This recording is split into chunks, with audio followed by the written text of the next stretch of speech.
Temperature sensor को हम check करके जैसे मतलब कैसे बता सकते हैं कि सही है कि खराब है? तो देखो कोई भी श्योर टेम्परेचर हो जाए कि मतलब सही है कि खराब है। हाँ, तो टेम्परेचर सेंसर को कभी भी चेक करना हो, देखो पहली चीज तो क्या है, गाड़ी को स्टार्ट होने की कोई जरूरत नहीं है।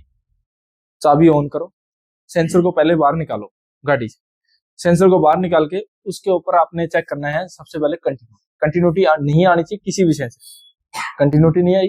दूसरी चीज उसके अंदर क्या आनी चाहिए, रेजिस्टेंस, और टेम्परेचर के अकॉर्डिंग उसकी वेरी करनी चाहिए, यानी अप डाउन टेम्परेचर के अकॉर्डिंग होनी चाहिए। अगर टेम्परेचर के अकॉर्डिंग उसकी जो वैल्यू है वो अप डाउन हो रही है रेजिस्टेंस की, यानी वो क्या है, सही है, ये ओके है, वो चीज हमें पता लगी।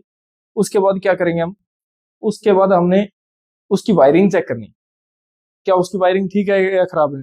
तो हमें क्या करना, चाबी ऑन करनी है, चाबी ऑन करके पहले यहाँ पे ग्राउंड चेक करेंगे, या तो लाइट ले लो, लाइट को पॉजिटिव में लगा के यहाँ लगा लो, तो यहाँ पे आपकी लाइट जलनी चाहिए, तो यानी ग्राउंड आ रहा है, कपलर को निकाल, हाँ सेंसर के कपलर को निकाल के, तो यहाँ पे ग्राउंड आ रहा है।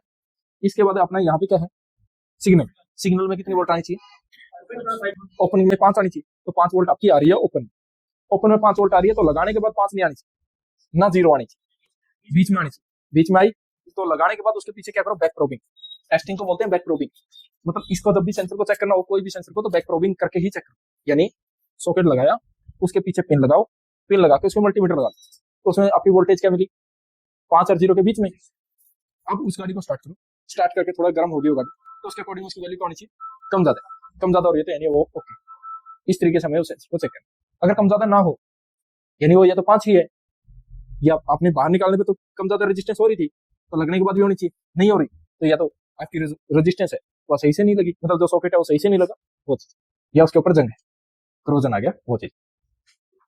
तो इस तरीके से आप सेंसर को चेक कर सकते हो, सेंसर को बता सकते हो ठीक है खराब, और उसका फॉल्ट कोड आएगा नहीं अगर 5 और 0 के बीच में हो। अगर 0 आ रहा है तो सॉकेट लगाने के बाद, तो यानी सेंसर शॉर्ट है, सेंसर शॉर्ट है। अगर लगाने के बाद 5 आ रहा है तो या तो ग्राउंड टूटा है, या ग्राउंड लगा है तो सेंसर अंदर से। ज्यादातर ये चीजें आपकी बस यही है कि ज्यादातर बाहर से ही खराब मिलता है, कभी इसकी कोई चूहा आके वायर काट दे और बॉडी से लग जाए, कभी भी ई सिम खराब नहीं होगा, इसकी वजह से कभी ई सिम कोई मॉडल खराब नहीं होता।